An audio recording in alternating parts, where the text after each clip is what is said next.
Ey Muhammad, mendan so'raydigan narsang bo'lsa so'ragin. Bugun senga rost so'zlovchi bo'laman, dedi iblis. Shunda payg'ambar alayhissalom, agar gaplaring rost bo'lsa, menga aytchi, insonlardan senga eng yomon ko'rilgani kim?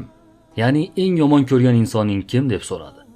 Iblis aytdi: odamlarning men uchun eng yomoni sensan ey Muhammad. Yaratilgan mahluqotlar ichidan eng qattiq dushmanim sen bo'lasan.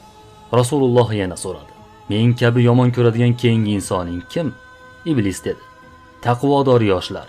Yoshligini Alloh ibodati uchun sarf qiladigan, nafsini toza ushlaydigan yoshlar. Undan keyin kim? So'radi Rasululloh. Doim tahorat bilan yuradigan odam. Undan keyin kim? Sabrli kambag'al.